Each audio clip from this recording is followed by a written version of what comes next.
మనము ఈరోజు egg curry అయితే చూద్దామండి. Masala egg curry. ఫస్ట్ మనం ఎగ్స్ని బాయిల్ చేసుకుందాము. కొంచెం సాల్ట్ అండ్ ఆయిల్ వేసుకోవాలి. ఇలా వేయడం వల్ల పొట్టు అనేది ఈజీగా వెళ్ళిపోతుంది అనమాట. మనము లిడ్ పెట్టేసుకుందాము. లిడ్ పెట్టేసుకుంటే చాలా మంచిగా బాయిల్ అయిపోతుంది.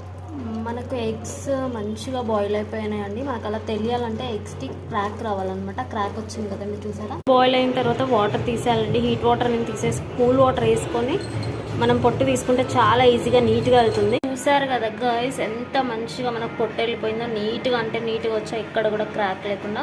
సో నేను చెప్పిన టిప్స్ ఫాలో అయితే ఎగ్స్ నీట్గా పొట్టు తీసేయచ్చండి. మనం మసాలా కర్రీకి కావాల్సిన ఇంగ్రీడియంట్స్ అన్ని ప్రిపేర్ చేసుకుందాం. మసాలా ప్రిపేర్ చేసుకుందాము. పల్లీలు వేయించుకుందామండి. దూరగా పల్లీలు వేయించుకోవాలి. దూరగా వేయించుకోవాలండి, ఎందుకంటే పల్లీల వాసన పచ్చి వాసన వచ్చేస్తుంది మనకి. ఈ విధంగా నువ్వులు వేయించుకుందామండి. దూరగా వేయటమంటాయి కాబట్టి మనము కలుపుతూనే దూరగా వేయించుకోవాలి. వేసుకుందామండి నువ్వులు. 2 టేబుల్ స్పూన్ల ధనియాలు వేయించుకుందాం. మెంతులు వేసుకోవాలండి. మెంతులు వేసుకోవడం వల్ల చాలా మంచి ఫ్లేవర్, టేస్ట్ బాగుంటుంది. జీలకర్ర వేసి వేయించుకుందామండి. ఇలా మనం మసాలా వేయించుకోవాలి. ఇలా వేగిపోయాయండి. వేగిపోయాక బిర్యానీ ఆకు కూడా మనము దూరగా వేయించుకుందాము. ప్రిపేర్ చేసుకున్న మసాలాలో మిరియాలు వేసుకుందాము. దాల్చిన చెక్క.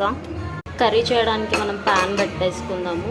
ప్యాన్లో ఇలా 1 టేబుల్ స్పూన్ ఆయిల్ వేసేసుకొని ఆయిల్ హీట్ అయ్యాక ఆనియన్స్ ఇంకా టమాటోలు 2 కలిపి మనం వేయించుకోవాల్సిన అవసరం ఏం లేదండి. కాస్త పచ్చివాసన పోయి ఆయిల్లో మగ్గితే చాలు.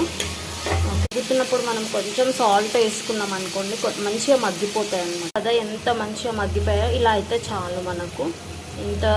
ఇలా ఈ రేంజ్లో వస్తే చాలు. ఇందాక బాయిల్ చేసుకున్న ఎగ్స్ని ఇలా మనం కట్ చేసి పెట్టుకోవాలండి.